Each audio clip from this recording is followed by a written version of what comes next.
Hey, what's going on? This week's YKWD is brought to you by DraftKings Sportsbook. The wait is almost over. A new football season is about to begin. Get ready for the NFL Week 1 action with DraftKings Sportsbook, an official sports betting partner of the NFL. To celebrate the return of football, DraftKings is giving new customers a can't-miss offer.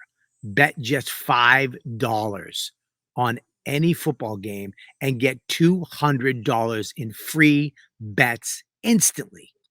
You want more action for opening night? Everyone can experience the thrill of DraftKings early win promotions. Get up 7, you win. Bet on any NFL team of your choice, and if your team leads by 7 points at any point during the game, you get paid instantly, even if your team loses. DraftKings is a safe, secure, and reliable. Best of all, you can deposit and withdraw your cash whenever you want. Download DraftKings Sportsbook app now and use promo code YKWD to get $200 in free bets instantly when you place a $5 bet on any football game. That's code YKWD only at DraftKings Sportsbook, an official sports betting partner of the NFL. Minimum age and eligibility restrictions apply. See show notes for details. Now, word from our sponsors, BetterHelp. It can be tough. It can be tough to train your brain to stay in problem-solving mode when you're faced with challenges of life, But when you learn how to find your own solutions, there's no better feeling. There's no better feeling than growing emotionally, learning about yourself. A therapist can help you become a better problem solver, making it easier to accomplish goals, no matter how big or small. Listen, I use a therapist every week. I've been doing it for years. I'm a stand-up comedian, and everybody, you go to therapy. Now everybody goes to therapy. Everybody has somebody they talk to make it so that, you're not carrying around all this luggage. You can actually figure out why you do certain things, why certain things aggravate you, why certain things make you sad, why do you get depressed, and then you come up with these solutions. But you can only do that with somebody else. And that somebody else is a therapist, somebody who's trained in these certain topics, these certain, anxiety, stress, anger. That's what you need. That's what I have. That's what I've been using. So if you're thinking of giving therapy a try, BetterHelp is a great option. It's convenient, accessible, affordable. It's entirely online. Get matched with a therapist after filling out a brief survey and switch therapists anytime you want. Listen, when you want to be a better problem solver, therapy can get you there. Visit betterhelp.com/dude today and get 10% off your first month. That's BetterHelp, HELP.com/dude. Yeah, baby. We're starting the podcast right now. We're back. You know what, dude? Live. Welcome, everybody, to the show. I started a social media and podcasting. The fact. The YKWD podcast. YKWD's back again. Old school, back in the day, where it all started, before them all. YKWD. This podcast is so fun and crazy. It has no rules. Shut up. You're ruining this. Where's the bandana, man? Sorry. It's a comedy podcast. This isn't NPR. That's what this podcast does. Is there any better show? This is the original.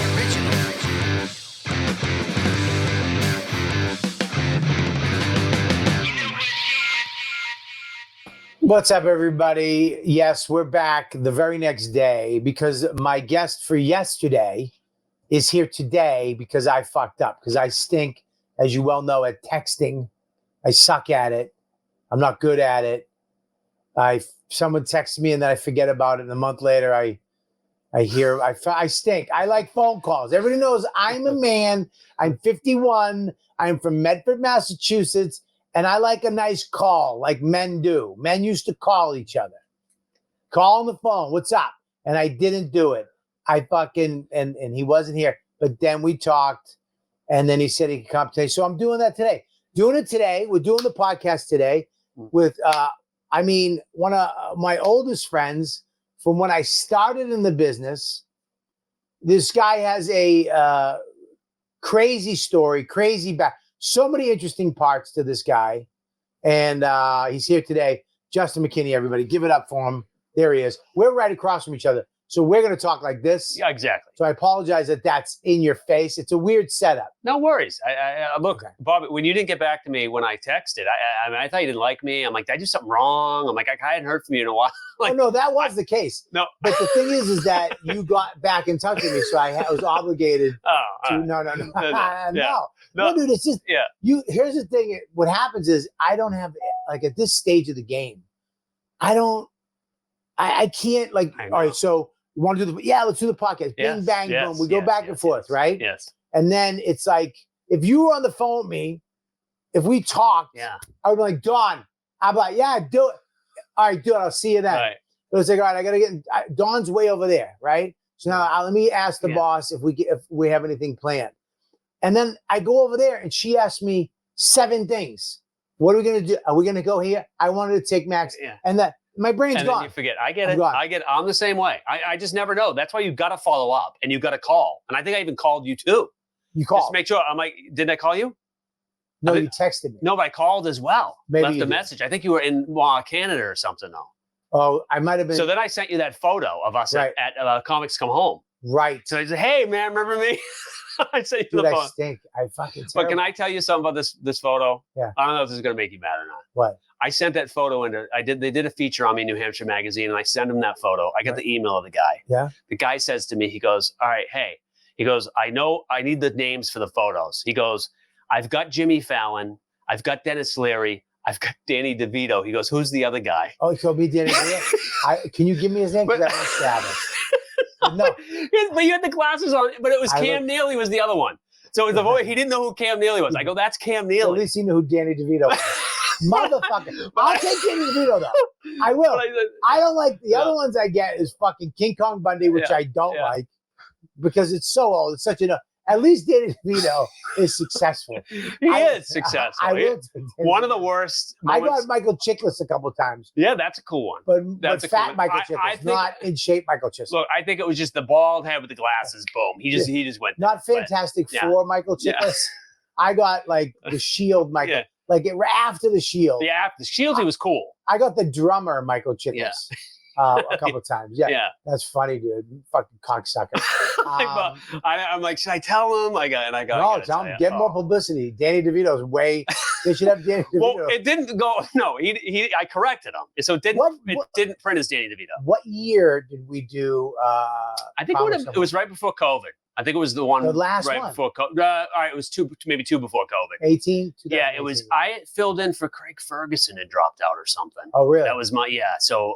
There. Yeah, you got the picture?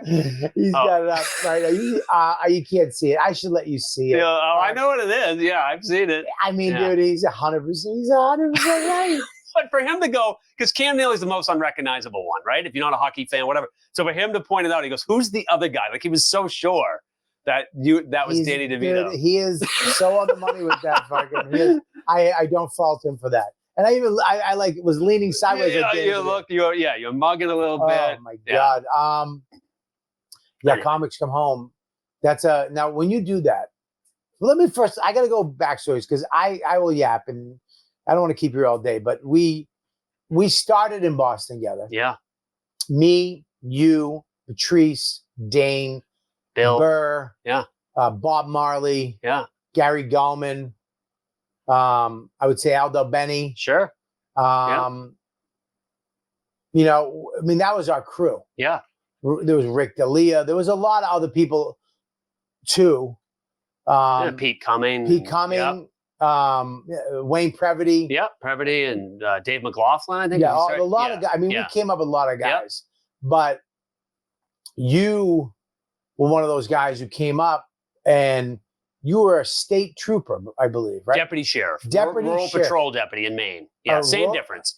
In Maine, the state, in Maine, the deputy sheriffs patrol. Right. In some states, they don't. Massachusetts, they don't. So you're from Mass. Right. Massachusetts, they do the courts, they do the civil stuff. But in Maine, there were 14 towns. There were 2 cops. I was one of the 2, like on it. It's like the Wild West. 500 square miles, the Wild West. It's the Wild West. So like somebody's being murdered, you need a gun yourself because you're getting there in maybe 45 minutes, maybe.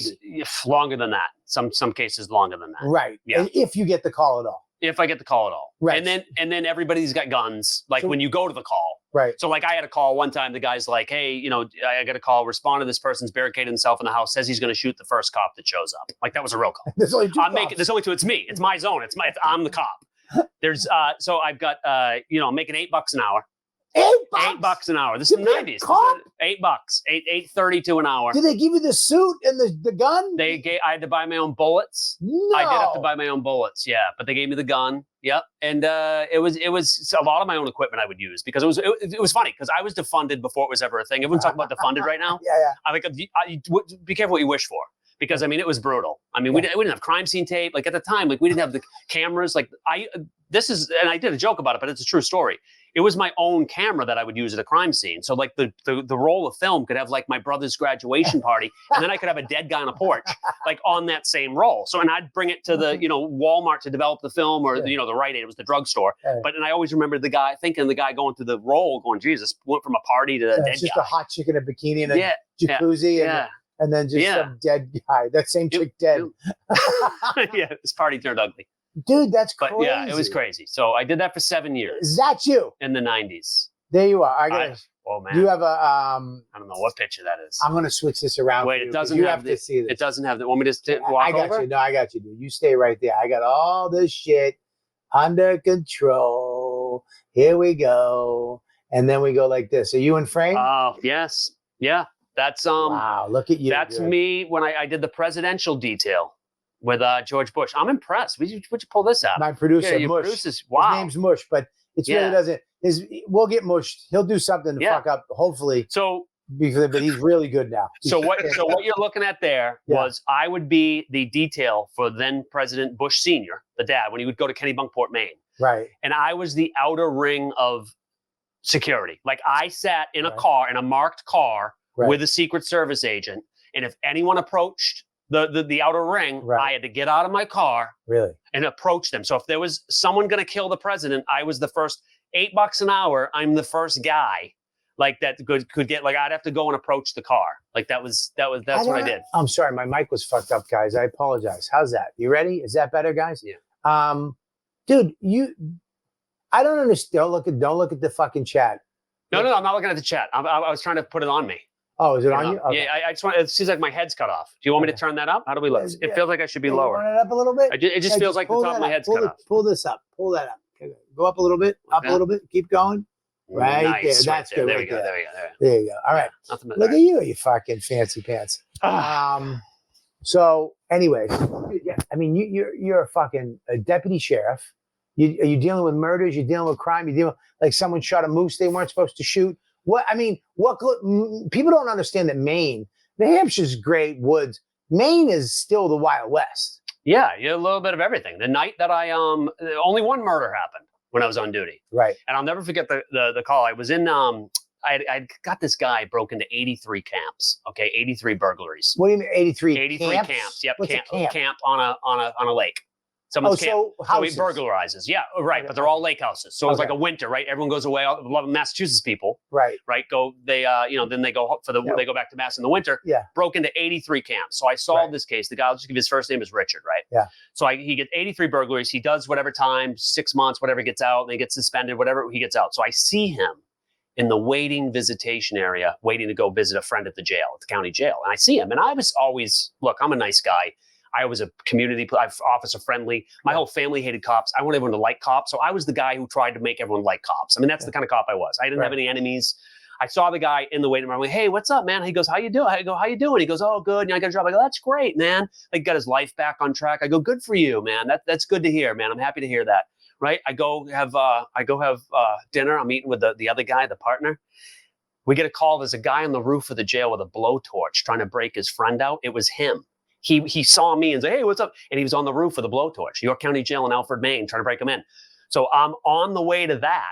At the same night, we get a murder in this town called Lebanon, Maine. There's a stabbing. So that happened. That's one shift. There's two of us. We get a murder and a guy breaking into the jail on the same night. Christ. Yeah. So that was one of the crazier nights of my career, though. And it's just you two.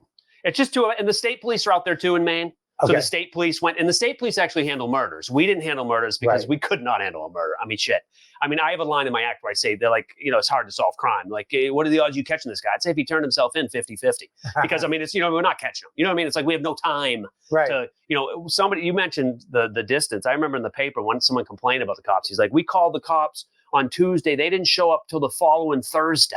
Right. And it was for like a shed break-in or something. Right. But it was like we would get backlog. We would talk about how we didn't have time. Like we rarely could stop to eat. That was the one time we went and got a pizza. I'll never forget it because a lot of times we couldn't stop because one of us was busy doing something. Right. So you'd eat in your car. You'd be going 100 miles an hour eating a sandwich, eating your lunch. Sounds like my friend Mike Calta. Mm. He drives 150 eating a lobster. He ate 2 lobsters, driving his car and watching TV and playing Pokemon. He's a lunatic. Where was this? This was in Tampa. What do you mean eating lobster? Like a lobster roll? He had a fucking lobster. He deshelled the lobster While he was driving? while he was driving. He's a maniac. Yeah, I He's never a big did that. I never did that, and I was in Maine. So I don't understand how you started comedy. How did you? So you were single when you were doing that thing, right? When you were a cop, sheriff. I was, yeah. So then you got into stand-up. How do you get into stand-up from being a sheriff? Because it's 2 different worlds. That's a serious, people dying, a lot at stake, guns, all kinds of shit, moose. Yeah, a lot of moose. My partner hit a deer, totaled his cruiser. The sergeant got another cruiser, hit a moose, the same shift. Totaled 2 cruisers, hit a moose and a deer. Yeah. Yeah, I mean, there's a lot of shit. How do you go from that to the Colloons doing stand-up? Well, I did my first open mic at Stitches. I don't know if I met you at Stitches or shortly thereafter. Might have been Stitches. But I just wanted to always try it. I was in the school. I was working with the schools. The DARE. I taught the DARE program for a few years, which I loved working with the kids. Why are you saying it like I'm gonna make fun of you? Well, because I know your history. The DARE program. Oh yeah, Did you have the DARE program? I didn't do DARE. Oh, okay. I went to jail. Yeah, that's what I mean. That's why I did the I tried to save kids. 12. Yeah, you didn't get to me. You years son of a old. bitch. Exactly. Yeah. Yeah, exactly. I wish I did have you. Yeah. Nobody came to me. I was alone. Yeah. On the streets, I just went straight to jail. So You just went straight there. I could have used you as an example, but my dad was a mess. My dad was a homeless alcoholic. But I didn't know that. Yeah, so that was part of it. Homeless? Really homeless? He was homeless. He was he's been sober for 15 years now. Right. But he was for a decade he was living in the pay toilet at the parking garage in Portsmouth, New Hampshire. Like not the whole decade wasn't living there, but at one time he was living in that pay toilet. He was just drinking. He said he wanted to. Didn't have anything. No worries anymore. And we would come off like he was happy, but clearly he wasn't because, like I said, he's 15 years sober now, and it's a great story. And he's my biggest fan. My dad's. He's sober now. He's sober now. He's been sober for 15 years. He has sponsors. He has like 10 people. I don't know how many people he sponsors. Really? Yeah. He's 80. And he's 80. Yeah. He's got his life together. He's got an apartment, a house. What is he? Yeah, he's living in Portsmouth. I don't know. He gets some kind of assistance. I can't live where he's still living in that toilet, but he had his shit together. Just really nice when you went in, shelves, books, a little lamp, fucking chair. He had a little 12-inch TV. It's done up nice now. Yeah, of course. No, he realized that wasn't the best living. But it used to, and I did a whole routine about it back in the day that he would, if someone's asking, it was a pay toilet. So if some homeless guy's asking you for money, he might not be, buying drugs. He might need to get into his house. Right. Because it was, but your father's smart because rather than living outside, he just slept in the pay toilet. That's pretty fucking smart. Yeah, he whatever inside was under bridges, but he lived in my brother's closet for a while, so he was bouncing around, and we would have taken him in, but he didn't want it, and we really thought he was going to die on the streets. I mean, that's no joke. I really thought he was going to die. What got it? What was his bottom? What made it happen? He tries to say Doodles. It's because Doodles is adorable. She is, but she'll stay there all fucking day. All right, go ahead. He claims that he says he blacked out. It was the first time he didn't remember anything, which growing up, he didn't remember anything growing up. So, but because he would, black out. It would happen all the time, but he had punched, there's a hole in the wall and he didn't know he had done it. And he but he got hit by a snowplow. He was taking a crap in the wintertime in the middle of the road and a snowplow hit him and knocked him over the edge. And he got shot. There's just so many stories, but he got shot in the face with a pellet gun, a drive-by shooting. The only drive-by shooting in Maine was my dad. And literally hit him in the pellet's still in his face now. They couldn't get it out. Back 20 years. He just thinks it was a mob hit, which is a whole other funny story because he was a mob with a pellet gun. With a pellet gun, exactly. Yeah. Really? Yeah. It's a nut. It was just some fucking redneck up there. Well, he swears it was the mob wanted to scare him, and I go, I've never heard of them using a pellet gun. Why was he in with the mob? He had something, he owed someone money, or they thought he did, a business deal. He had real estate. My dad, at one time, before he lost everything, and my mom died when I was 6, by the way. Right. So that was kind of like, that was the beginning of the end for him, drinking-wise. God. Kind of went to another level. Yeah. But he had a ton of real estate, and he just lost it all. I mean, he would have been worth millions now. And, and we would have, I mean, he's got nothing now. I mean, he's, I got nothing coming. Yeah, but he would have been I love how you made it about you. I have nothing coming. I mean, well, I see my friends. My friends are like, "Oh, I get this," and then we get inheritance. I go, "There's no inheritance," It really, like there are people, like I know people who, when their parents go, they know they're waiting on it. They're not. It's not. Maybe they're not waiting on it, but they're not worrying about life. No, later it's a in life, security blanket. It's like, like, oh, we'll be fine. They'll be like, touring or just taking a month off and walking around here for a month and doing all kinds of weird shit because they know. At around 20 years, whatever, 15 years, someone's going to kick the bucket. Yeah. They're going to be gone, and they're going to get all this real estate, all this stuff. Then they're going to sell it, and then whatever sibling they have, that relationship will be gone. It's going to be gone. Yeah, that's going to be gone because you're going to fight over whatever the fuck money it is. Mm-hmm. And that must be. I mean, my mom dies. She had a house in Marblehead. She has a house in Marblehead. Yeah, but my father passed away, so my sister and her boyfriend kind of took over the house. So they it's their house now. So I know there's no inheritance. I'm gonna get a fucking bureau. It's funny you say it, and not to segue to my special that's out. Yes, this week, but that's my good. special. On the bright side, there's a bit in there where I talk about be happy you're not super rich. You don't have places on Winnipesaukee and out on the ocean, because when you get in your 80s and 90s, I'm not saying your family wants you to die, but they're thinking about how they're splitting up all that shit when you do. And my dad having nothing, we want him to live forever. So it's a whole, well, it's fun. Yeah, well, there it is right there. Just me there. Yeah, we want him to live forever. We're like, Dad, we taking care of yourself. We can't afford to lose you right now. So that's one of the just kind of spoiled. Well, here's the thing: is that I worry about that with Max because I have some real estate. I have a couple Rolexes. I got a couple things that in my brain I want to give him. So later in life, he gets this land. He gets this land. I'm trying to buy more stuff for him because in the back of my head, it's like, yes, I get to enjoy it now. But it's really so that when I leave, and Dawn leaves, he's an only child. It's like, here, dude, you can have this. But I'm just trying to hang on to it until I die. Until you die, give it to And there won't be that sibling thing, because you're right. So many families get ripped apart from that inheritance. I know of cases right now. I was just talking to someone. They're like, hey, if I get cut out of the will, am I going to get, or if I get cut out of the trust, you're going to put me back in. I mean, that stuff happens all the time. Dawn's family ripped apart. I mean, she doesn't talk to 2 of her brothers right now. Yeah, and that's just sad. 2 of her brothers. So it's because of money. Yeah. And so our parents are doing us a favor. No, I mean, I would love to get a little piece of that house. I tell you that, I could use it right now. Buy some more land for Max, so I can leave something. I know. It's nice.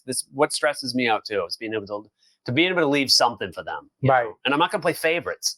There's parents that are in control of that money, and they play favorites. Like they literally pit their kids against each other. It's horrible. I could never do that. I know you could say you never do that, but I've had the only comparison I have is I had 2 dogs, and I 100% like one dog better. So you'd leave when that other dog passed away. I was like, whatever.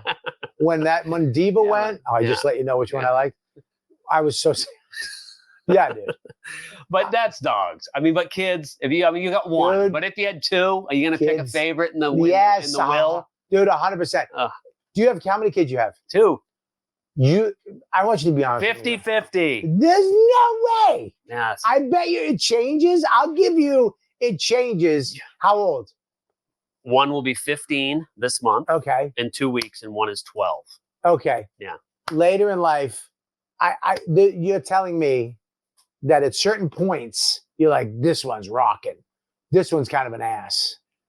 And then maybe they switch. Of course. Okay. But it doesn't mean when it comes to the money, you got to give them equal. Unless they did something really bad in their life. Like I don't know. And I don't even know what that is. But I couldn't imagine. Like they try to kill you. You know what I mean? Or something like that. They snap. They go off the I mean, unless they're a complete a-hole. Yeah, they fucked your algorithm up on Instagram. Yeah, something. Yeah. Oh, well, the one that I had to cut the bit out. Oh, Or dude, this I is had so to funny. Think about whether I had to. So we were talking the other day. Now I wanted Justin on because, first of all, Justin, you've just been a hammer since you came on. But the one thing that I respect about what you do, and Gary Gulman does it, and Bob Marley does it, and coming out of Boston, I think it's hard to do, is you're clean. You're not a real dirty guy. Look, everybody knows I'm a piece of shit. You know what I mean? My life is that way. But your comedy has always been, family friendly, I think. A little bit, but I do a little bit. I push a little bit. You push a little bit, but you're not where you're going to have, you get nervous. And there's certain things you talk about that I wouldn't talk about. Yes. Like, it's funny when we were talking about this bit thing and you were talking about your example, like it was a funny, you know what I mean? That's like a good example, you know? Yeah, exactly. Like,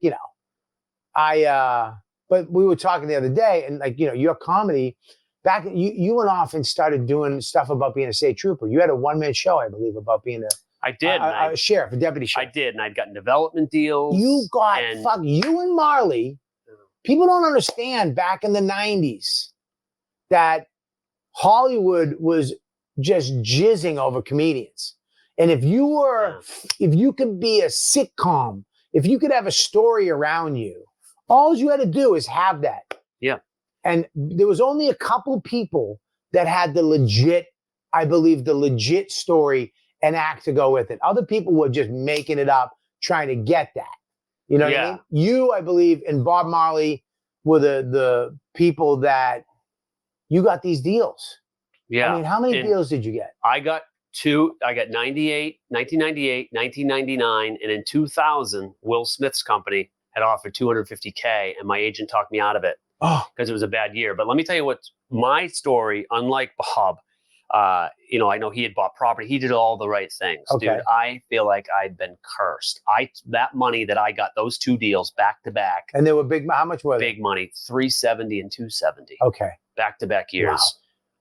Wow. The waiter at Dangerfield's Comedy Club was a part-time stockbroker. Okay. So I get this money. I didn't know what I wanted to do yet. Pause. I need to explain to people what you got these deals for. They're called development deals and holding deals. Did you get a holding deal or development deals? Development deals where they're going to give you all this money, and that's your money. And they're going to develop something around you. And I co-wrote. Co-write. And then, I'm sorry, that's the headphones. But we'll just work through it. But you write these deals, and it's pretty much, it's happening. You got the money, you got the showrunner, you got the network, and they're going to try to make this go down. Yes. You got 2 of them. 98, 99. Yeah. All right. And then what happened? And then I knew I had the 3rd one coming. So I'd slowly given this guy. Right. I gave him $10,000 at first. Okay. Oh boy. He doubled it. This is in 98. Yeah, this is in 98, 99. Yeah. I gave him 30,000. He doubled it. I gave him 50. He doubled it. I'm looking at my account. It is going, I'm at 750, almost 800,000 on paper. Okay. I know I got another 250 coming. Will Smith's made an offer. So I give him even more. This is right around 2000. The market crashes. I went down to 10. I had $10,000 when I pulled it out. I didn't buy property. I didn't buy anything. I had a Honda Civic, and I was in Long Island City when I lived in New York City. I not only did I not get a new car, I had a dent. A tree fell on it, and I got $600 from the insurance company. I didn't even fix it. I pulled into the parking lot, and a guy stuck a drill. You ever go? Remember at the supermarkets in New York? There'd be crews. They would fix the dent. They're like $50. I'll fix a dent. They just stabbed my car with one of those drill things, and then popped the dent out, and then they buffed it. So it was multi-cut. So I fixed the car myself, like in the parking lot, because I wanted to keep that money because I had lost all that money. So it was, Bobby, I was in such depression after that. And then when my agent's like, let's not take the Will Smith. He never had a show on yet. Let's not do it. Will Smith was bidding with me for 3 years. Warner Brothers, CBS, Will Smith was in there. He wanted me so bad. And to this day, if I would have just taken that Will Smith deal, who knows what would have happened. I mean, it's ironic what just happened. Who's your fucking agent? Are you still with them? Ruth Ann. It was, Segunda? Yes. That was my agent. She's great. She got me those deals. Changed my life. Is she still your agent? No. She left me after Like I've been with her since 03. After the stupid Will 04. Smith thing. So I'm sitting in LA. So I'm in LA. No money. I squandered it. I mean, imagine emotionally. That's why mentally, there's a lot of comedians and people I didn't stay in touch with. Whether it's even Dane. Like I remember seeing Dane out there when I was on my deals, and I just and guys like you. I was just depressed from. I got Leno in 02, my first Tonight Show. I was so depressed I can't even watch it. My first Leno, because I wasn't even being me. I'm doing the bits, but I'm like, so that all I ever wanted was Leno. And because, in other words, what I'm saying is getting that money was the worst thing that happened to me. So it's like, so I'm still fighting. That's why I'm back in New Hampshire now, because in 06, I'm living in New York and had no money. We couldn't afford to live out there. A 2-bedroom in California was $500K in 06. So in 06, we moved back to New Hampshire, my wife and I. So that's where I'm been. So my whole career, felt like it was going the right way, and it just totally upended me. So, and I'm still, so now, yeah, it's crazy. Yeah. Dude, I never knew Crazy. this. Yeah, it was. I mean, to me, you had the one-man show. Yeah. You went and got a deal after deal, and then you were touring. I always said I had to start working the road just to get the down payment to try to get a house. And ironically, I was in a 2.5 family in Astoria, in Long Island City, Queens, and it was $370 back then. I could have bought it cash. I talked to the landlord about it. Like I would have that. Not only did I not get it, but the house I bought in 06 back here with 30-year mortgage was the same money like 6 years later. Like I bought, like I could have had, and I'm in the, in the woods in New Hampshire. You know what I mean? For my career. And I mean, look, you've only been here for a couple months, you're up here for the summer. Yeah. But I mean, New Hampshire's not where you go to take your career to another level. I mean, it wasn't a great career choice for me. Maine is where you go. Yeah, same thing. I'm all over New Hampshire. People don't know that about Bob Marley. Yeah. I mean, I thought you Bob Marley'd it. Bob Marley is in the same situation you're in, deal after deal after deal, except he's taking all that money and buying real estate in LA. He had bought a place. I remember he had told me, I talked to him on the phone with him, and he's like, yeah, I bought a place in Pasadena. This was, and then so he was buying places. He bought a camp. He bought all the stuff I could have done that would have set me up. So now it's like, I mean, look, I'm doing well. I mean, I do theaters. We cross paths a lot. I mean, we're doing a lot of the same venues. Of course. But I've been doing it under this cloud of, there's, you know what I mean? It's like, there's no way, how comedy's a mood. If I'm in a good mood, everything's better when I'm in a good mood. I was flying so high in New York City in the late 90s. Yeah. Every manager took me out and wanted to manage me in New York. I remember your name popping up all the time. Rory Rosegarden, Shapiro, Seinfeld's manager, Barry Katz. They all took me to lunch. Hills, the guy that runs Montreal, Bruce Hills. Yeah. They all wanted to manage me. My agent said, you don't need a manager. You're just going to pay him a percentage. Why? So I listened because she changed my life. I mean, I took Segunda? Yeah. The one that she challenged you to change your fucking life. Took that advice. Changed it for the worse. Yeah. So then when all the deals dried up, so here I am sitting there. So yeah, dude, I mean, you want to talk about, and it's funny because I always thought people were, didn't like me or, the fact I got those deals, they were kind of like, he didn't deserve it or whatever, thought negative because I got them. And I think if they knew that I lost it all and it ruined my career, maybe they'd be happy. They'd be happy. Oh, they'd be happy. Oh, there's some people that are definitely happy. Some are happy. This story, this is great. This story will definitely make people, certain people. Yeah, certain people will be like, oh, it's so good to hear. So good to hear. No, dude, that is, I mean, I remember Greg Fitzsimmons. Yep. Said to me when I first moved to New York, the first money I got, I bought an apartment. That's what he said. He bought his apartment in Manhattan. He bought a co-op. Wish Greg had told me that. Greg did give me the acting teacher I went to. Thanks, Greg. He did. Richard Pinter. He's the one who gave me the name Richard Pinter when I took an acting class. Hey guys, check it out, dudes. Football season is coming up right now. It's right here. The wait's almost over. A new football season is upon us, gentlemen, and it's about to begin. So get ready for the NFL Week 1 action with DraftKings Sportsbook. It's an official sports betting partner of the NFL. To celebrate the return of football, DraftKings is giving new customers a can't-miss offer. Bet just $5 on any football game and get $200 in free bets instantly. Look, you want more action for opening night? Everyone can experience the thrill of DraftKings early win promotions. Get up 7, you win. That's it. Know what that means? Bet on any NFL team of your choice. And if your team leads by 7 points at any point of the game, you get paid instantly, even if your team loses. DraftKings is a safe, secure, reliable way to bet. Best of all, you can deposit and withdraw your money whenever you want. Download DraftKings Sportsbook app now and use promo code YKWD to get $200 in free bets instantly when you place a $5 bet on any football game. That's code YKWD, only at DraftKings Sportsbook, an official sports betting partner of the NFL. Minimum age and eligibility restrictions apply. See how show notes for details. Now, word from our sponsors, BetterHelp. It can be tough. It can be tough to train your brain to stay in problem-solving mode when you're faced with challenges of life, you know? But when you learn how to find your own solutions, there's no better feeling. There's no better feeling than growing emotionally, learning about yourself. A therapist can help you become a better problem solver, making it easier to accomplish goals, no matter how big or small. Listen, I use a therapist every week. I've been doing it for years. You know, I'm a stand-up comedian, and everybody, you go to therapy, you go to therapy. Now everybody goes to therapy. Everybody has somebody they talk to make it so that, you're not carrying around all this luggage. You can actually figure out why you do certain things, why certain things aggravate you, why certain things make you sad, why do you get depressed, and then you come up with these solutions. But you can only do that with somebody else. And that somebody else is a therapist, somebody who's trained in these certain topics, these certain, anxiety, stress, anger.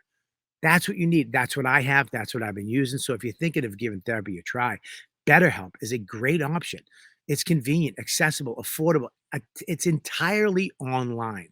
Get matched with a therapist after filling out a brief survey and switch therapists anytime you want. Listen, when you want to be a better problem solver, therapy can get you there. Visit betterhelp.com/dude today and get 10% off your first month. That's BetterHelp, HELP.com/dude. Hey, what's going on? Have you heard of Guy Times Presents? This podcast network is, look, these are the only ones with balls. They're putting it out there. They want to make people laugh.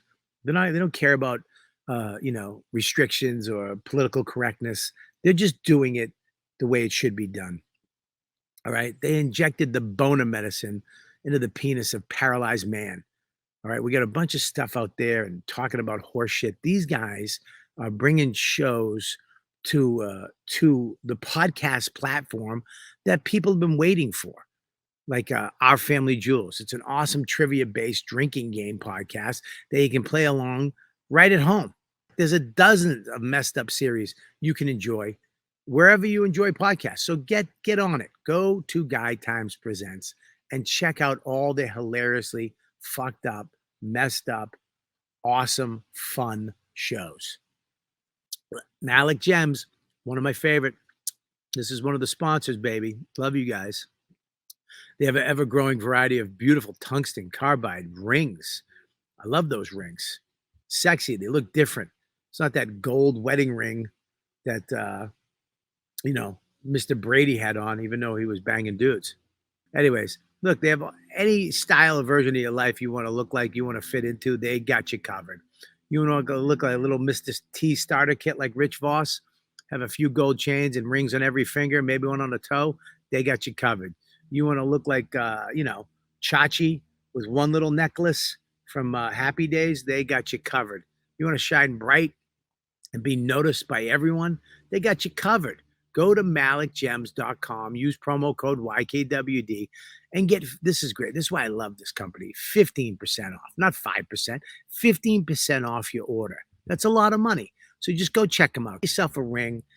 Holidays are coming up. Christmas is coming up. Take care of it today. malikgems.com.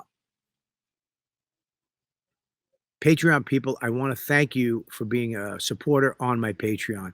It means a lot to me that you're here. I don't take it for granted. I hope you guys are enjoying the content. If there's anything else you want from me or you think that would be cool on the site, let me know. Hit us up. And that's it. I just want to say thanks for being a supporter of my Patreon. All right, dude. Thanks, dude. But he's the guy who, when I got my first chunk of money, I told I'm buying an apartment. I'm buying. That's all I wanted. And I wouldn't, if I didn't do that, I wouldn't be able to buy a house. I wouldn't be able to get this. Yeah. All that stuff hinged on that one. Yeah. Greg Fitzsimmons, when you get money, buy an apartment in New York City. That was the only thing I wanted to do. And it was the hardest thing I did. I wish somebody told me that. Wow, dude. It would have been life-changing because I've lived with this. And right too, can I even tell you? Yeah. Because this is what I love about podcasts. We can just talk about the stuff that you can never talk about on radio because you never have the time or whatever. Yeah. Right down to when in 2010, when I did the Tonight Show with Conan. Right. Remember when he got it for the year? Yeah. I was still clawing back then. Still, I had some stuff going. So I'm talking to the booker before the show, before my Tonight Show with Conan set in the green room about the deals. And I bring this up to him. Okay. What we're talking about now, but how I lost, blah, blah, blah. Anyway. Not a good idea right before you're about to go on stage. No. So it put me in such a weird spot. So I go and hit the stage on Tonight Show with Conan. It's a college week. I didn't know it was college bowl week. Okay. You know what that is? Everyone they're all wearing college gear. They're all college kids. Absolutely. They're all, not my demo, first of all. Yeah. My opening line is, I'm at the age where all my friends are having kids right now. I wouldn't in a million years have opened with that line if I knew that was the crowd. No one told me it was bowl week. I didn't know it was bowl week. I didn't go out and look. I'm telling my story to the booker in the green room. I was in such a weird, as I'm walking out, I'm like, do I call an audible? You know how they approve the set. Yeah. You're not supposed to change your set. No. So I'm like, I got to stick to it. So my point is, here I am, this freaking money, this story is kicking my ass in 2010 to the point where that set I hate. And I had to go to therapy after that. After I got out of that, I went and saw the therapist. So I did this whole thing like to try to get over this. I mean, buddy, we're talking my entire life. Like this is, and people look at me and go, "Oh, you're selling out theaters in New Hampshire and you're doing all this stuff." But I mean, it's bad back there. Up here. I mean, I'm dealing with it. It's brutal. It's brutal. It's like. Here's the funny part about it, though, is that stand-up comedy always saves us. It's because none of these fuckers, none of them can take it. Yeah. None of them can take it away from us. You can't take the ability of you going to somewhere, getting on stage, making a group of people laugh their ass off, and getting paid for it. The industry, fucking Will Smith, Ruth Ann Segunda, whoever the fuck it is, they can't take it. You always have that. So no matter how depressed you get, all the shit you lose, everything's gone.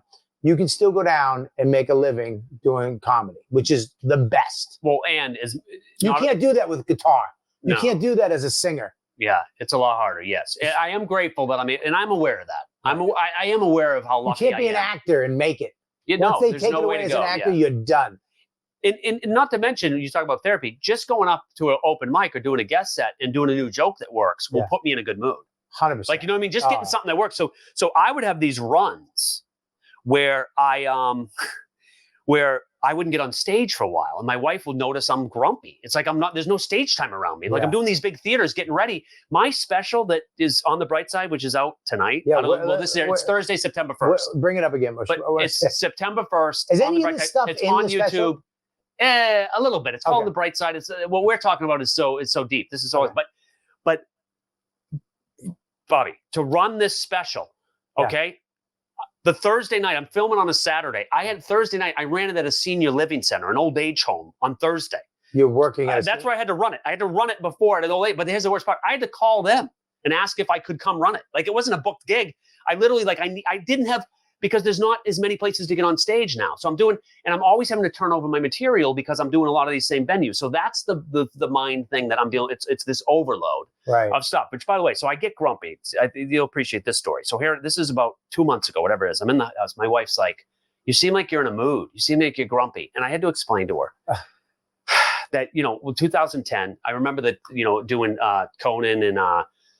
When I did Conan in 2010, I remember him saying how me and Bill Burr were like two of the ones that, in that one year, he drops Bill Burr's name. And then I'm like, Bill Burr is doing Fenway Park this summer. Right. I go, I am at a Hampton Inn bringing in my own PA in my hand for 40 people at a corporate like that next night. You know what I mean? But it's like that whole, and it's not to say, obviously, you would never be Bill. I mean, I'm not saying that, but my point is I didn't see me at my stage walking into the Hampton Inn holding a PA, like with you know what I mean? Like that little thing. So it's just part of the business. You know what I mean? So that's the stuff that you deal with. And that's why I get moody. I mean, do you ever get grumpy, like go in these moods where you're listen. Listen. Bill called me up to do Arthur Ashe Stadium. He's like, dude, you want to do Queens with me? I got a gig. I'm like, what do you mean a gig? What are you doing in Queens? Yeah. He's like, Arthur Ashe Stadium. I'm like, fucking, it's not a gig, you fucking loser. That's what they do the US. Yeah. He's so humble about it, right? He just fucking kills me about her. And I was like, no, I can't. I'm up here with my fam. Yeah. I've gotten to the point now, Justin, where what comes to me comes to me. Yes, it's a great place to be. What's mine is mine. Yeah. I don't have to fight for what's mine. Yeah. What I do I have to fight for what's yours. If I want what you got, if I want what Bill has, I got to go fight for that. That's a great way to look at it. Yeah. I got to go struggle and fucking fail. But what's mine is going to be mine, right? And what's not is not. Yeah. So that's why, one of the reasons why I'm up here, one of the reasons why I didn't take the whole, I had gigs. I had good money gigs. I only took good money gigs for July and August, so I could be up here with my son and my wife. Yeah. And, you know, like my uncle is up the street. He's got a mansion. He's got a chipping green, a putting green, a guest house. He's got a gym, a garage. He just got another piece of land. He's got a campsite on it. He's got a 5-bedroom, holy shit, multi-million-dollar, right up the road. Beach access to the private beach. Yeah. I'm down here in the tiny home. This is mine. You're on Lane Road, by the way. What is that? Don't give out my fucking... What's wrong with you? Cut that out. You can't cut it out. It's live, you fucking weirdo. This is live? Yes. You never told me this was live. I was going to ask you to cut some of that stuff out. No, we don't cut anything. I'm kidding. I didn't know it was live, though. I didn't know it was live. Payne Road. Sorry, don't but I don't care. The fans in here, I love them anyways. I'll probably invite them up here someday. You know what's funny? I made a post about my kids camping in the backyard and on my Facebook, and my wife's like, "You think that's a good idea, letting your fans know the kids are camping in the backyard?" I go, "I can't get them to come to a 9 p.m. show. They're gonna come to my backyard at midnight, you know, because my kids here. No one wants these kids." Yeah, listen, dude, it's so funny. Yeah, no, I don't think someone can find you, man. But I'm just saying that, like, dude, what you have, I know, I get it, dude, I get it, but that shit changes quickly. Yeah. In this business. All that shit changes overnight. But the fact that we still can tell jokes. That's still awesome. And the people come and laugh and we get money for it. Yes. And yes, some people get a shitload of money. Dude, if I had my uncle's house, I don't think I'd be much happier. Yes. I haven't had a complaint all summer. In this, we've had such a blast. Yeah. And the weather's been amazing. We want to have the weather too. I mean, it's good, but So I think it's. Yeah. I mean, it is sad that you lost almost $1 million. Yeah. What would that be now? I mean, even a camp. I don't have a camp. You know what I mean? Everyone's my brother's like, we're talking about all chipping in to try to get a camp someday, and it's like, I had it. So it's hard for it not to. In other words, my point is this: when my wife says, you look grumpy today, you're a little moody. Yeah. I get a little moody. I mean, I want to get to the place where I'm just like, this is great. I'm the luckiest man alive. I'm not the luckiest man alive. You know what I mean? I know. Yeah. I want to get there, and I want to be happy. But what happened to me with the money, and even relationships like I just talked about, whether it's with Bill and I saw Bill when he was at the Wilbur. I saw Burr and all these guys that I kind of lost touch with a lot of you guys. And I think it was because I went into this little, this little bubble of depression. You know what I mean? So, buddy, my life has been shit from the get-go. Like I've had, disappointment and all that stuff. But that type of shit, when that goes down, that type of, people don't understand. We get so high in this business. You're right there to becoming the next motherfucker, to presenting at dumb award shows, to be walking the red carpets, to never worrying about money again. Yeah. You're right there. And then to have it all ripped away, right? Yeah. And to come back to where you used to be. Right. sucks. Mentally, I couldn't get. I never got mentally that confidence I had. I remember I was at the Strip when Dave Becky came to see me, Right. and I was late getting there to the. I was on the 59th Street Bridge, and I was backed up in traffic. Right. And I came in just in time, and I was like a little out of breath. And he goes, "Oh," I go, "Oh, it's almost late. I almost left my car on the bridge." I almost said something like, "I almost was going to leave my car on the bridge and come." And he goes, "Oh, a little desperate, huh?" And I literally like said something like, "I thought it'd be good on my True Hollywood story." Like I just had that kind of confidence, just so much confidence. Right. And that just when I lost that money, and then this is another thing. My dad, when he heard about it. My dad's like, "Why didn't you ask me what to do?" I'm like, "You were living under a bridge and in a pay toilet at the parking garage. Why didn't I ask you what to do with my money? You lost everything that you had." So then you feel like I'm following my dad. Like my dad lost everything. I lost everything. So I want to leave my kids with something like we talked about earlier. And that's the pressure that is on me. But you don't have to. I don't have Here's to. the thing. And I'm not going to, apparently. Listen, that's not true. Listen, you don't have to. I'm getting one of these, man. I'm moving in here with you. Dude, I'll hook you up with... I already told you who's the guy. Right? About this place. I want to know the context on this place. Oh, I got you. Yeah. They're the best. Yeah. Love it. Yeah, but dude, that's the thing is like, you don't have to, I don't have to leave Max anything because I'm going to make it so that he'll get what is his. Yeah. He'll be fine. Yeah. You know, you want to leave your kids something. So you want to leave your kids, especially if one of us gets sick, he doesn't have to fucking dip into his pockets to hire a fucking Haitian lady to wipe my ass. You know what I mean? So he doesn't have to throw up 3 times a day because dad shits out green stuff. I mean, that's the stuff you worry about. But it's not living in the moment. It's not living in the day. It's not living. No, I know. It's not. Well, I wouldn't be able to enjoy yesterday with Max. Real quick, Bobby, your mic is getting muffled. My wife's getting, your fucking mic is getting muffled. Don't talk to me like that. You're the producer. Hang on one second. My mic's fucked up. Sorry, Mush. I'm kidding. No worries. It's so funny. Mush, is that better? Much better. That's better. Okay, I'm back. What's happening? It's so funny, by the way, because I thought you said that we taped this and you put it out Sunday or something. It's going to come out Sunday night. Oh, I get you. But on my Patreon people. Oh, I get to see all those peeps. Oh, all cool. these people. Awesome. I always give my shows to the Patreon supporters first. Oh, got it. Okay, cool. They're the best. Cool. Awesome. They're just the best. They're just funny. They're into it. They love good podcasting. Cool. Yeah. So trust me. Nice. If they like you, you fucking nice. Good. Thank you. Good to be here for the Patreon. They've already said make this guy a regular. He's funny. And you know they're great. So anyway, but it'll come out on YouTube Sunday. Okay. Cool. For your special, which Mush will bring up right now. Yeah, I just think that I wouldn't be able to enjoy that shit, dude. I wouldn't be able to fucking enjoy my life. I've worked 30 years, my ass off. I know. And it's time to fucking enjoy something. I agree. My process was this. I'm going to work, become famous, rich, successful, then I'm going to enjoy my life. What the fuck is that? That's right. Enjoy it now. And I do have those moments. Okay, I do get there when I'm there. In fact, I remember thinking at one point. And you pulled out the fucking smoking Audi, by the way, so you're not doing that bad. You got a fucking Audi. That's a rental. I wanted to impress you. No, I have a Ford Focus. Is that a rental? I have a 2002 Ford Focus. Yeah, no, I'm just kidding. I'm just kidding. My God, you just scared the shit out of me. I'm just kidding. Dude, I have nothing, man. Lost everything, man. You're going to drive back to a bathroom and fucking let yourself in. That's Ruth Ann Secundus. Ruth Ann, what a great name for the business, though. Oh, man. Yeah, go ahead. Yeah, but anyway, no, I do get there. I get those points where I'm feeling good. I remember even thinking my 50s is going to be awesome. I'm just going to enjoy it because you are right. It's all... When you're on your freaking deathbed or whatever it is, it's like you got to enjoy the now, and I am doing that. But there's something about when we talk about the money and the deals, it just brings me into that.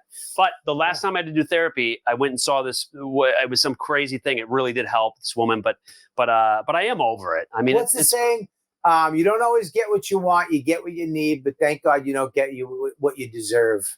Yeah, you know what I mean. Yeah, it's truth to that. Yeah, and I believe there's some truth to that. Yeah. And this, you never know, dude. You never know. I tried to stop wanting what wasn't mine Yeah. and enjoying what was. But you've had a hell of a career, man. I've had a good one, but I mean, I'm you're not doing the fun, acting right? stuff. By the way, I didn't even compliment you. I did in the text. You were please. amazing Thank in you. 4th of July. Thank you very much. And the whole cast, Joe Liz, everyone was I'm gonna awesome. stop at me. We can stop. Yeah, At me. yeah.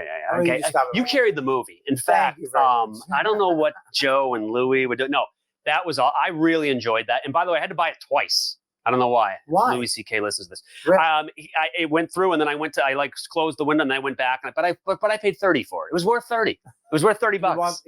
I swear to God, I get the money back from me. No, I swear to God, I got the emails. 2 from Louis. Thanks for buying it. I got 2 in a row. No, you just get 2. Yeah. No, you get 2 emails. You didn't buy it twice. No. I bought it twice. I'm charged twice. I'm telling you. I'll show you. I got charged twice. I got charged twice, but I'm fine. It sounds like you're not fine. Hey, yes. Look, you guys are all struggling. You guys in that movie. reason- You're all big stars. But no, everyone. I love the cast in that, and I know all those guys. I'll be Tony V and Nick DiPaolo, and great. Listen, It was great. I want to talk to you about this because we were talking yesterday, and I'm going through this problem too, because you have your special. It's coming out next week. Mhm. It's called. No, it's coming out tonight. It's coming out tonight. This is tonight. Oh, guys, so go buy the special tonight. No, it's free. It's free. I'm giving it away. Dude. But Are look, you shitting me? I'm doing it on my YouTube channel. I've done them on Prime. I've done it through my site. This is on YouTube, but there is a tip. Look, not that I need money. You do need money. There's a tip You or rented a car to a look good Venmo today. thing. No, but there is that feature. But I haven't been pushing that. Like I'm going to go do live chat. Push that. Why would you fucking pay for his fucking special? Tonight at 8 p.m. Oh, I'll God. be live. I'll be in the super chat. I'm doing what This- Joe List did, and Joe List is the one who's helped me out. He shouldn't have done it either. Well, yeah, You should have. All right, listen. Yeah. Tip him. All right, maybe this is the last time I'll do it this way, but this one is free. But it's One 8 asshole did o'clock. it, and it was successful. Yeah, And then everybody else I know. is like, I know. let's It's do probably it. going to be a huge mistake on Dude, my you're part. going to fill rooms. I know. No, you're not. What we're doing is we're making fans lazier. Yeah, We're giving them. It's like when you give your kid too much shit, and then they expect I it know. all the time. I know. You're gonna discipline people. You pay $5 fucking bucks to see a fucking professional 30-year veteran do an hour of material that you're gonna laugh at. That has value. I know, but hopefully the value is they come see my live Fuck shows. that! They should come there too and pay for that show. I know. You buy the special and you pay for the show. I know. You do both. All right, it was a mistake. I've made mistakes in my life. The fuck you think? Okay. You think Sly Stallone's giving away free movies? All right, look, my agent, the waiter at You think Dangerfield, U2's giving away a free song? the waiter at Dangerfield's told me this is what I should do. Dangerfield The is stockbroker, closed. the stock. Listen, I stop. know. Call me I next know. time, Justin. Oh God. Oh my I God. know. Anyways, go get his special tonight. Watch it 8 o'clock. for fucking free. I know. If you don't watch his special, you are the laziest hunk of shit. I want you out of here. I don't want you fucking a Oh my Patreon God. member anymore. Oh my God. Yeah. Anyways, For now free. my heart Sorry rate. about What's my that. heart rate? Oh, it's But- 66. Yeah. My resting heart rate went up from 53 to 66. I know, but this is why I'm moody. My wife's like, "Why are you moody?" I got the free special on YouTube. I don't even want to ask people for tips. You know what I mean? So You tip him. Tip him. no, Shut your face. Tip him. my Venmo will be in the chat, but don't think you have to do it. Yes, you do. No, I don't know. But So when we talk about this, is that I have the same problem that you ran into yesterday, which please explain. well, And I want you people Listen. here now and on YouTube, please comment in the comments and in the patreon.com/Robert Kelly. Yeah, a little promotion. If you're watching this on Sunday, you're a loser. But my special's still on Sunday. It's staying on YouTube. of course it is. You don't have to watch Tip 'em. But in the comments, I want you to tell us what you would do. I want you to tell us what you think is right, because it's pretty crazy. And I'm going through this too with my special. So the reason I didn't come up yesterday, because I had a major crisis I had to deal with. And the crisis is, I have a bit in my special that I was debating whether or not to cut it out. Right. Because I told you the joke. Yeah. I can tell your people. if they Sure, want to know. absolutely. Tell me. It's basically the joke was my kids all reach the age where you're no longer cool as a parent and you embarrass them. I'm cheering my kid on in indoor soccer. Way to go, buddy. Way to get in there. Way to be aggressive. He comes running up. He's like, "Dad, will you shut up? You're embarrassing me." I go, "Embarrassing you?" I go, "You suck. You're embarrassing me." I go, "It's always about you. I got to live in this town too." You know what I mean? It's like, so it's a whole bit about his soccer, right? Okay. Right.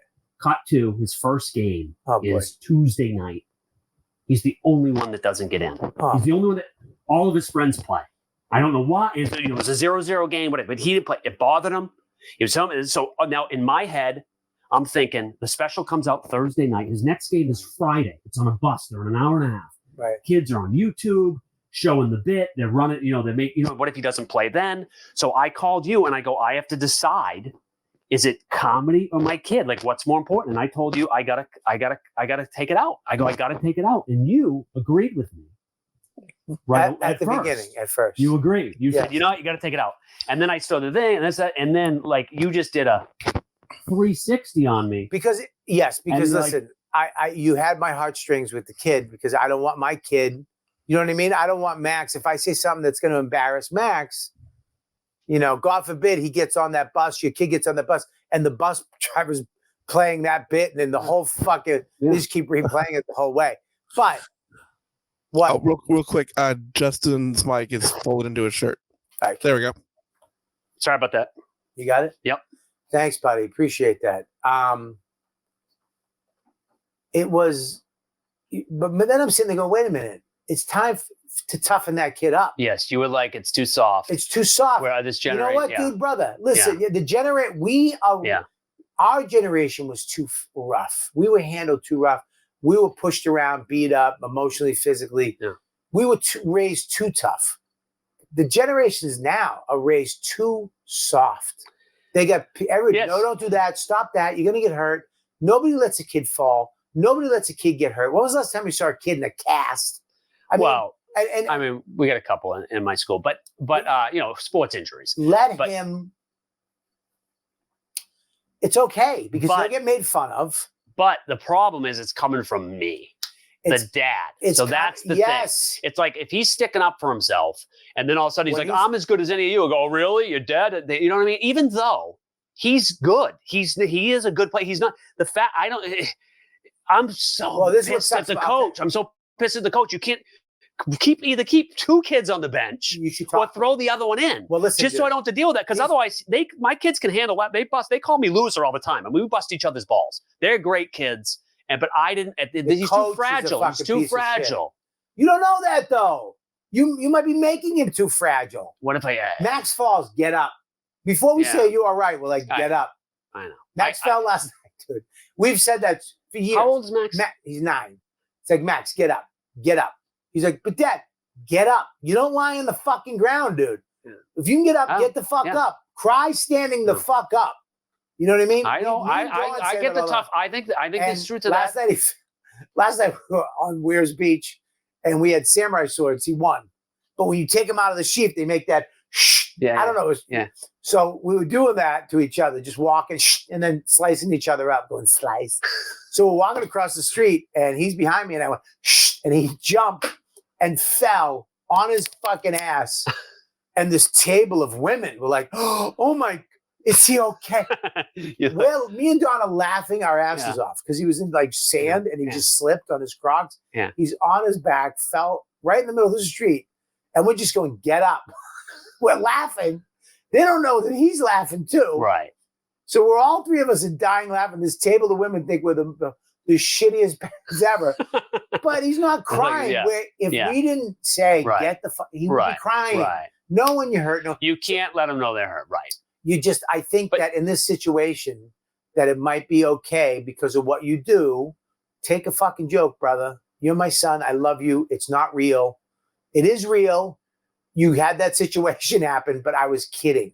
Yes. And we raised people to know what kidding is. He laughed when I said it to him. We were back in the kitchen and he goes, I go, so what was with today? He goes, Dad, you embarrassed me. Like, that's how I came. And I go, embarrass you. You know, and I literally said it on the fly like that. I go, you suck. I go, you embarrass me. And he laughed. Like he couldn't, and they don't like to want to laugh at you, right? The kids want to act like you're not funny. So when I get him to laugh, that's when I know that's a good joke. And I go, oh, that's probably a good premise. Yes. So, but it's just, at the end of the day though, it's just too much. This timing is the worst. Are you taking it out? Did you take it out? Well, I want to know what you guys would do. Would you take it out or would you leave it in? Because before you answer that, I have the same situation in one of my jokes about my sister's kidney. She got a kidney transplant. Yes, and the person who gave it to her was the neighbor, Neil. Yes. And not that he's a bad guy, but we don't get along. And the joke is like, nobody wants a kidney from Neil, the Right, neighbor, right? right. And I was thinking of maybe I should change the name. But Neil, the reason why the joke is funny, Is the first name. time I said Yeah. the joke was Neil. Yeah. And everybody got it. Yeah. And they don't know him, but Yeah. they know who I'm talking about. And this whole joke is there, and it's a great joke, and I love the joke, and I did it. And Louis, I talked to Louis. I go, Louis, my mom's not going to talk to me, and I'm not going to be able to go on to her house for a long. He lives right next door. Yeah. This is real.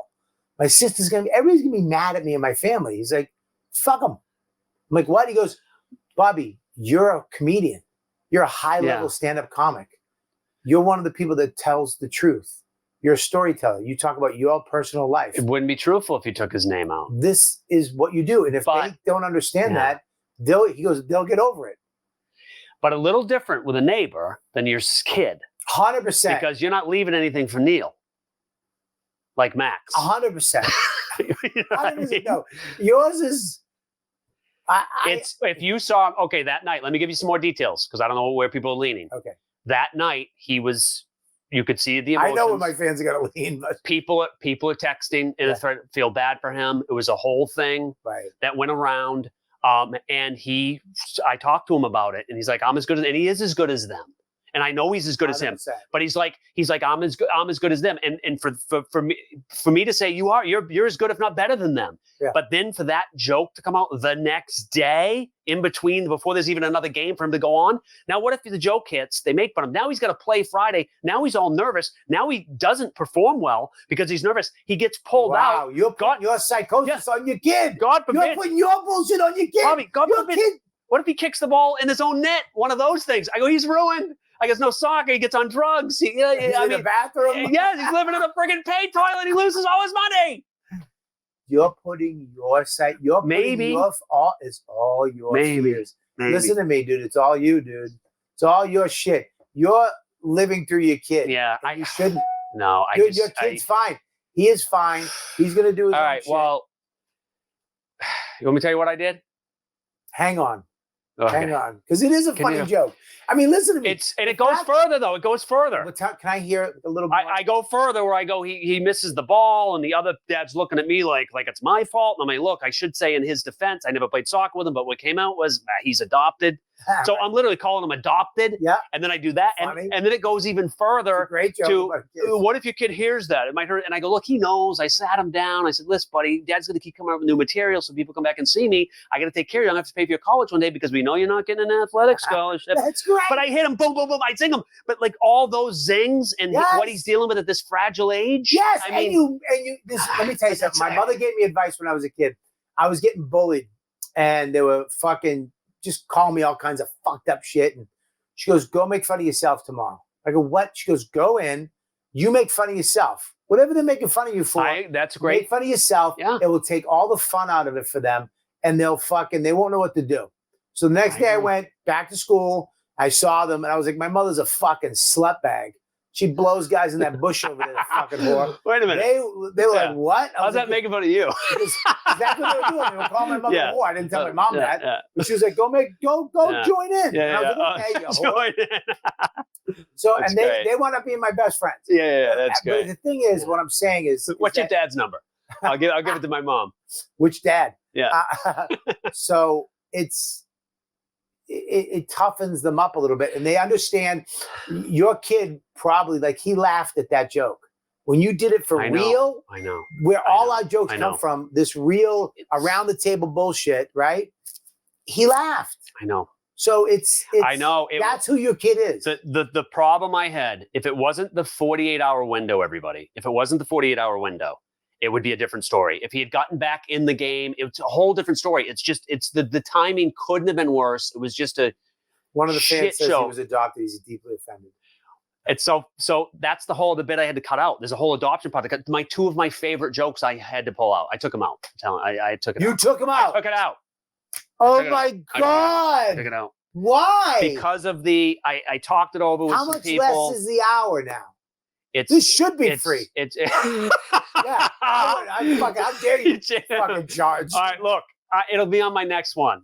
I'll put it on my next one. When they're 35, you fucking sensitive Look, pussy. no, buddy, I'm telling you, if you knew and you saw and you were in my shoes, I know you're acting not tough. paying now. I know We're you're not acting giving you tough. offense. I know you're acting tough. I just couldn't. It was the dad. I don't know. I'm too. It was kid or comedy. I had to think what was more important. Dude, I get it because I'm gonna run into this shit with Max. I mean, with my act. If they start poking fun, dude, I say that my kids wife, are evil. My wife in this special, but the wife is a little different. Dude, I get a lot dude, with my wife. Listen, I have jokes in my act about my kid. I have a joke about how my kid's good looking, and my friend was like, "You know, it's gonna rain pussy on this kid. You better teach him now how to, And I'm like, what am I should teach him how to lick lemons, check for change in a payphone, dude. I mean, he's gonna see this shit at 13. Right. Yeah. I mean, my act is, but I have a joke that my wife blew me on the first date. You know what I mean? She sucked my dick. Well, yeah, right. So, when he sees, right. All that stuff. That stuff. But it's not directly him, what he's going through, his issue of his. I have a joke that I want to hit him. That I wish I could hit him. But I've got those. I've got some of those. I've got those. There's something about sports and how making fun of if you have a disability or you're not good at sports, you're not good at school. Making fun of that stuff, I think is hard for them. I don't think so. To handle. I don't think so because he's not going to be a professional soccer player. We know that by his not good. But, yeah, I mean, well, he's not good enough for sure. He goes to a small school. Yeah, no, but he is good. It's not even your kid's fault. It's the coach's fault. Believe me, I'm telling you, I'm so pissed. These coaches ruined my life. They suck. They want to win a game instead of you take the guys that know how to play the kids that don't know how to play. Teach them how to play. A little bit, yes. Now, not even a little bit. They're the ones who need the fucking I know. game time. The score was 0-0. I get it. They wanted to win. It was the first game of the year. The seniors want to be undefeated. So it was it was all I can say to everybody who thinks, he can handle it. If you saw what I saw, I'm telling you, it was the toughest call I've made. And if my special was next week, I'm leaving it in. But the fact that I've got this little gap, he's got to go. They're all watching it tonight with their parents. The kids. The kids and the parents are going to watch it. That's so why they're going to watch it. Comic. I'm glad I'm blue because they won't. I know. That's my problem. That's my problem. Everybody can watch your fucking. That's my problem. Well, that's why I can talk about it here. I'm going to watch it tonight because they're not going to be able to watch this. Max is going to be your biggest fan now too because Max can't watch it. When he comes to my shows, he has to sit in the back with earmuffs. He does not get to listen to any of my shit. Oh my God, it's terrible. I know. I hope people don't. I can't believe. I hope people don't judge me. Look, I feel.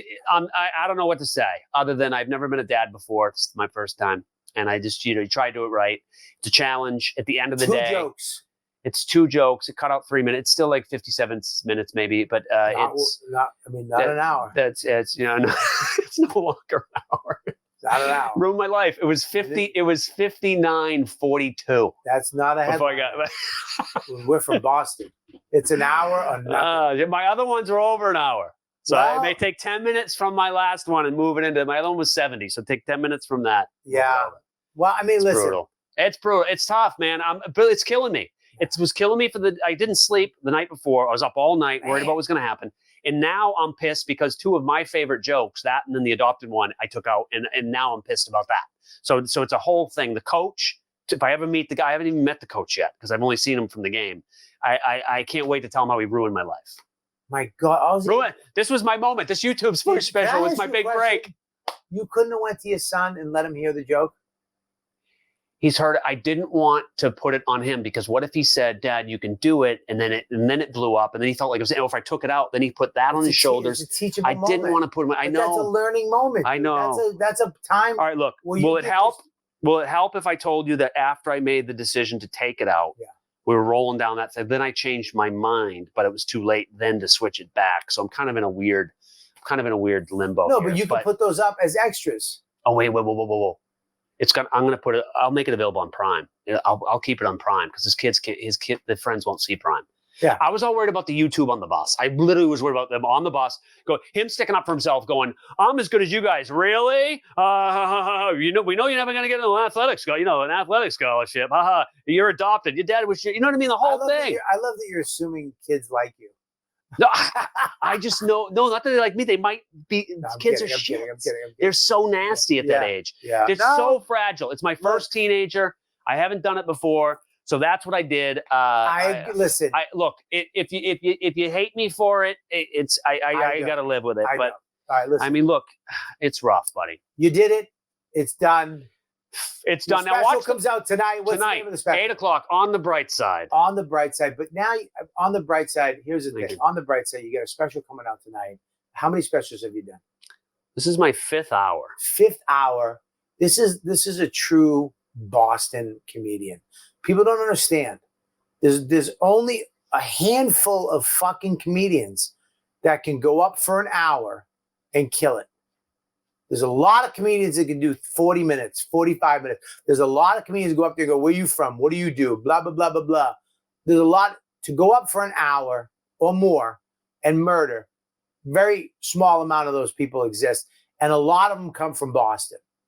And I'm telling you right now, to do it family friendly, not a piece of shit like me, but Justin is one of the fucking best at it. Well, thank you. And you are as well, as you know. And you've been killing it for years. And to know that you had all that fucked up shit happen to you and to still be in the game and kicking ass and putting out specials, and you got a family, you got kids. Dude, I think that's why we did it. To be where we're at now. Yeah, would I love a little more financial success? Yeah, maybe if fucking more you cocksuckers would join Patreon, I'd have that. Well, you know what it does? It allows you the ability to turn down the gigs, right? That's what the money does in our business. To say no. My kid's got a thing coming up on the weekend. He's got a soccer game. Say no anyway. I don't want to see him play. I mean, have you seen him play? Kidding. Listen, my kid did the same shit, dude. But I didn't care. It was just, I was so happy. I didn't have to fucking sit there, get stressed out and screaming. My kid's just sitting there on the bench. But Max would go into the stands. Baseball, he would go into the stands and just start getting people, let's go, come on, let's do it. And they'd be like, Max, you're up. And he'd be like, what? I'd be like, Max, go. I loved it. I was like, this kid's out in the crowd. So I'm cool with that. But it's tough. Sports with kids. It's tough on a kid. That's why I love jiu-jitsu. Jiu-jitsu, there's a guy trying to murder Max. Oh, he's trying to murder a kid. And there's a Brazilian fucking murderer just going, Maximos. Maximos. Grab his elbow. He does that? Oh, dude, he loves it. Oh, yeah. See, I'm thinking of getting my kids into martial arts. I've talked to him about it. Don't do kung fu. Don't do Taekwondo. What the fuck? When was the last time you saw a fight and a guy did this? I don't know. And then I don't know anything about it. Yeah, the kata, right? Brazilian. Well, yeah. I'm going to do this. Use all the motion. Yeah, don't do that. Okay. You waste the fucking money. Okay. Get him into Brazilian jiu-jitsu. You grappling and stuff? Is that more like... You're teaching him... Listen, every fight usually winds up on the ground. And the fact that you're teaching your kid how to defend himself with the best Brazilian jiu-jitsu. Give him that gift. When he's older, he'll thank you for that, and he'll be able to pass that down. I'm looking into it. I'd like Brazilian to get him into jiu-jitsu, dude. Because one of my boys is into lifting. Like he's obsessed with it. He's starting to lift. You know what I mean? So it's like, and it's all him. So that's great. Yeah. The other martial arts, you're doing all this, but you get bored. Like Brazilian jiu-jitsu, there's somebody on top of you trying to rip your arm off. It's like UFC. You're focused, right? It's like it's one of the art forms. But anyway. Yeah. You got your special coming out tonight. Mush, bring that up. I'm very excited. I am going to watch it tonight. Because my Max can watch your special. There's a couple things, but I think you're all right. At the Capitol Center in New Hampshire, Capitol Center for the Arts in Concord. Next year, I want to be up here also. Yeah, July and August. I'm gonna give you some names, hook you up with some rooms up here. Let's do it. Because we should do a show called Dirty Clean. Oh yeah, clean dirty. Well, I got to go first. Clean dirty. Yeah, you go first. I'll go second. I've had to freaking go after you you murder at freaking Comics Come Home, dude. Going after you is not a good spot. Did you after me? I don't remember. One year I went after Schimmel. Oof. Near the end, I was next to the last, and Dane closed it. Oh, good. So it was like you said, "Oh, good." Like, yeah, but that was Schimmel. That was because Schimmel's filthy, and if you go late in that show in the dirties, and then the next time the second time I did it twice. The other time I did it, I went early. I love my spot early. I went after Dennis. I went up first. I love that spot because you went up first. Such a great spot. But I know people have gone after you and have said, "Oh, I had to go after Bobby Kelly," and it was hard. Well, you know, they always had me close it. But then they had me close it after Burr one year. Yeah, but not And it's always. Not always, because I'm like, dude, look, Yeah. man, I can't close. Yeah. I'm grateful that they have me there every year. I really am. It's a great event. I'm so proud to be there. But it's like, guys, man. It's hard for you every year to go up with that lineup with all that talent, and you have to do different. You're changing your stuff, I imagine. Yeah, I have to do you have to do a different set. year. So that's a ton of work. Yeah, that happens with me I do this buzzball thing here and every year, and I've done a different 10 minutes for a decade. I've done 10 times 10. Yeah, it gets to be tough. It's 13 to 17,000 people. Yeah, it's Jimmy Fallon went up this year. The lineup's not Chris DiStefano. Yes, you got Roy Woods Jr. is on it. Yeah, Fallon's on it again. Yep. Mulaney's on it. Yeah, Mulaney. I had to follow fucking Mulaney and Pete Holmes. Yeah. I had to follow like all these fucking. It's like you go up like you're selling. I know it's crazy. You're selling out theaters, or you go up last. Yeah. My rule is if you're making the money, earn it. Yeah. If you're making the money, earn it. I should go up. In the middle. Yeah. Fuck you. My friend Carolyn Plummer's doing it this year. She's supposed to do it before COVID. So she's on that show. Oh, good. Yeah. I work with her a lot. She's from New Hampshire. Oh, great. Yeah. So you'll see her. She's great. Okay. Cool. Yeah. Well, I'm doing that this year. But dude, you're not in the. Are you in the frame yet? I'm in the frame. Yeah. You're in the. Oh yeah. You look good. There's my scent. I didn't know this was. I should have known it was video, but I would have wore a shirt with some neck strength. Look at this thing. Yes. All right. Listen. Look at this thing. Can't even hold the mic. All right. Chat. We got. Where's the stuff, Mush? Are you there, Mush? I'm here. There are some news topics, but we're already at an hour 10, and his story was way more interesting than the news topics. All right. Well, we're at an hour and 10 already. Yes, sir. All right. Listen. This has been awesome, Bobby. Specials tonight. Website. What's the website? Juston McKinney. It's Justin with an O. See, it's right there. JUSTON McKinney.com. All my tour dates. I'm all over New Hampshire this fall.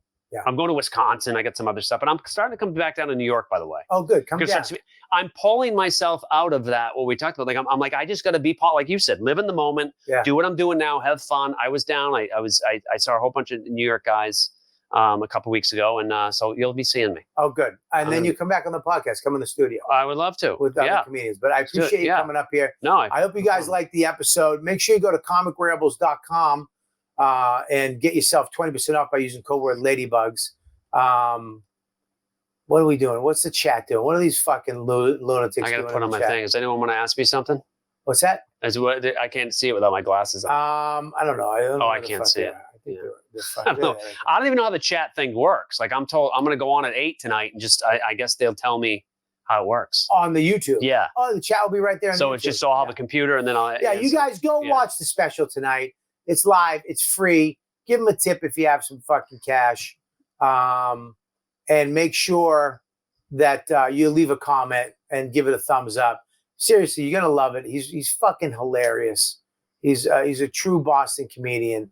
And all right, make sure you go to patreon.com/Robert Kelly. If you're watching this on YouTube, if you're watching it from Patreon, if you're a supporter on my Patreon channel, you get all these live. You get to be in the chat. You get to watch it live. Yes. You get everything, and you get an extra YKWD every week just for the Patreon people only, and you're supporting your boy Bob Kelly. Hit the like button, comment, and subscribe. If you're not going to do that, at least you do that. That's the least you can do. Subscribe, like, comment, and make sure you go to my website. I will be at Soul Joe's on the 10th, and also I'm going to the Laugh Factory Chicago, McHenry Theater in McHenry, Illinois, and Monchonk, PA. I'm going to be in Newtown, PA. I got a bunch of shows coming up. So make sure you get your tickets. And and my special's coming out in September. I'm leaving everything in. I'm going to take the hit. My mom's not going to talk to me. My sister's going to hate me. Neil's never going to look at me. I'm not going to be going back to Marblehead for a while, but I'm doing it for you cocksuckers. But if it was my kid, I probably wouldn't do it. But that's coming out in September, and you're paying for it. Yeah, I was going How's to say, that? you're charging people? Yeah, I'm you're charging people? Yeah, it's going on louisck.com, and there's a minimal fee Oh, to man. support me. So I love you guys. You're the best. Just thanks for coming on. Thanks, Bobby. Mush at Mike V. Suarez. Make sure you check him out. He's with Giannis Papas at Uncle Vinny's coming up soon. Anything else, Mush? That's it. You guys are great. I hope you enjoyed this episode of You Know What, Dude. We'll see you next week.